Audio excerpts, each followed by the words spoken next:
Okay, I'm going to explain how the China deal is affecting the Vietnam Dung and the possibility that Trump might actually take down the communist control of China. Yep, that's right, I said it. Trump can end communism in China. Let me explain. During the 1960s, the world's two largest communist countries, China and the Soviet Union, had a falling out of sorts. Each country's leader had a different vision of what communism was. This led to what was known as a Sino-Soviet Split. President Nixon, who was in office at the time, took advantage of the split between the two communist leaders and immediately started meeting with Mao Zedong of China, and the two would become economical partners. This new partnership would hurt the Soviet Union financially and start the downfall of the USSR. Time went by, and by the 1980s, Ronald Reagan was in office and saw how weak the Soviet Union was. The USSR was bogged down in a costly war with Afghanistan, while at the same time trying to control and provide for about 40 different countries. This caused a huge strain on the Soviet Union, a financial strain. Because the Soviet Union was stretched out all over the place, they couldn't keep their promises to their own people, and they couldn't provide for them.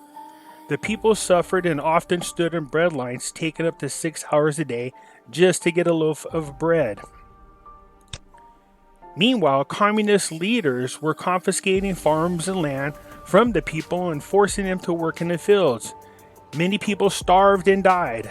This was known as the era of stagnation.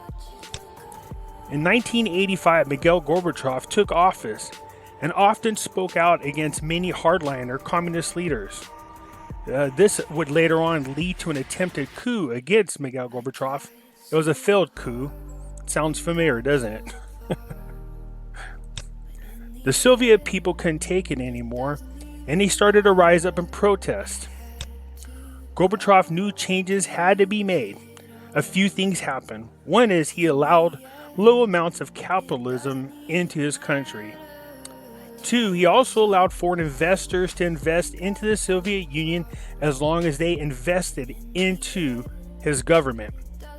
And three, Ronald Reagan became very popular amongst the Soviet people. The combination of all those things led to the downfall of the Soviet Union. Does this sound familiar? Not yet. Let me show you how. Recently, we've seen protests in several countries around the world. France, Canada, Iran, Iraq. We have Brexit, and yes, Hong Kong. Hong Kong currently has a deal to remain independent and separate from China for the next 99 years. Except for there's one huge problem. The Hong Kong politicians are controlled by the Communist China government. So the Hong Kong people, they couldn't take it any longer, and they took to the streets in record numbers. Millions of people, in fact, just like the Soviet people did in the 1980s. Hong Kong had seen what Trump has done for the United States and its people, just like the Soviet people saw what Reagan did for the people of the United States. Trump's popularity in Hong Kong has grown. This is the same thing that happened to Ronald Reagan with the Soviet people. Recently, Hong Kong had an election in which 17 of the 18 council seats were flipped to pro-democracy candidates. This was seen as a referendum against the communist China. A whopping 71% of the people came out and they voted against China. Like Reagan did with the Soviet people, Trump has thrown his support in with the Hong Kong people, and the idea of them becoming a democracy was appealing to Trump. At the same time this election was happening, Trump signed into law two things. Basically, what happened was he dared China to invade or harm the Hong Kong people during this election. So he was prepared. Well, how prepared? Right before the election, Trump had sent in one of our naval fleets into the disputed area of the China Sea just before election time. Money-strapped China wasn't too thrilled about this move, but like the Soviet Union, it was stretched out way too thin. Trump's China tariff war has wreaked havoc on China's economy. We are now hearing that the people of China are turning on President Xi and the Communist Party, just like the Soviet people did against the Soviet communist leaders in the 1980s. Reagan was able to bring down the Communist Party and the Soviet Union without ever lifting a gun. Trump has the same opportunity to do to China what Reagan did to the Soviet people without ever having lifted a gun. China is quickly sinking into debt that they cannot pay back, and the longer Trump holds out, the more likely the communists in China will fail. As thousands of companies leave China and move their companies into other countries, it wouldn't be much longer to see if this is possible. So who's benefiting from this trade war? If you take a look at the South China Sea, these countries have all been bullied by China for decades. Indonesia, Malaysia, Singapore, Vietnam, Taiwan, the Philippines. All these countries are the same countries in which the companies that left China, they went to these countries here. So who's benefiting from this trade war? We know Indonesia is. They're starting to. They were a little stubborn at first. As a matter of fact, they almost didn't benefit at all. But they are starting to benefit now. Malaysia is known now as the new Silicon Valley. They're really benefiting from the companies that have moved there. The Philippines, now even they are taking advantage of this.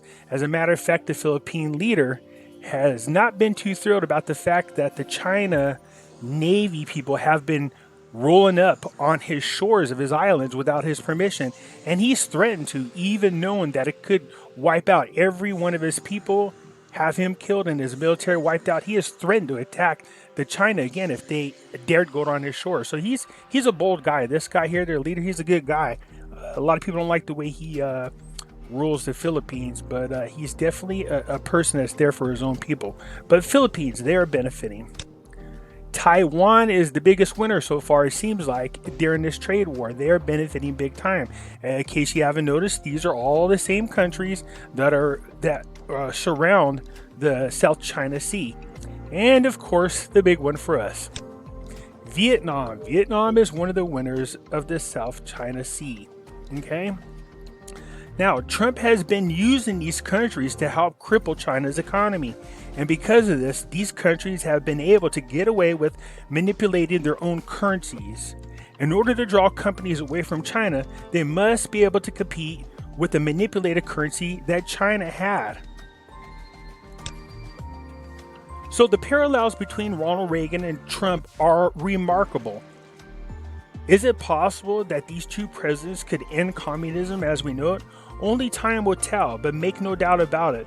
Once and if a China deal is struck, you can bet that one of the issues Trump will insist on is that China stop manipulating their currencies, and for the true value that China wants to be recognized.